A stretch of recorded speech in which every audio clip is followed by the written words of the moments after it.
¿Te está resultando muy difícil hacer tu currículum? En este tutorial os voy a dar las 5 claves para redactar el currículum perfecto.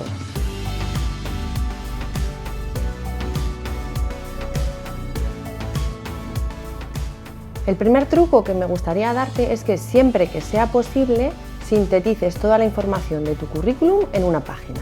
Esto es por una razón muy sencilla y es porque las personas que se dedican a los recursos humanos leen muchos currículums al día y siempre agradecen ver toda la información en una misma página.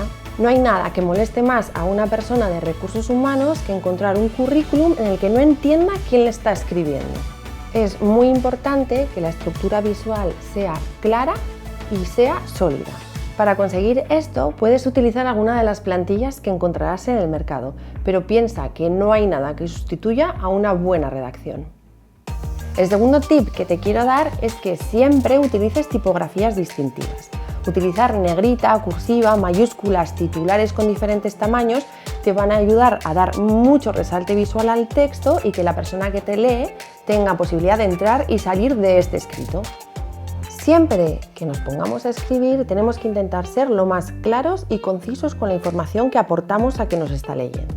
Ser precisos no quiere decir ser parco en palabras, significa utilizar las palabras justas y necesarias. Por ejemplo, si quieres poner los años de estudio en una universidad, puedes utilizar guiones para unir esa información o puedes utilizar siglas para no poner toda la información textual de esa universidad. Así consigues que la persona que está leyendo tu información entienda rápidamente dónde y cuándo has realizado tus estudios. El cuarto consejo que te quiero dar es que en la parte de encabezamiento de tu currículum pongas un pequeño titular con tu actividad profesional o bien el puesto al que te quieres dirigir. Esto irá unido a un pequeño extracto que podrás modificar dependiendo a quién te vayas a dirigir. En el extracto constarán los puntos más fuertes de tu currículum y tus aptitudes personales.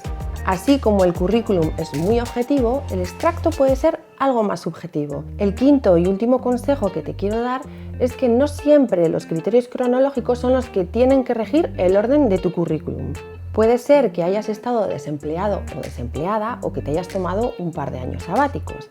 Esto en un currículum con criterios cronológicos se puede disimular menos. Escribiendo un currículum con criterios destacados se disimula mucho más esos años un poco que a nivel laboral igual han sido un poco más flojos.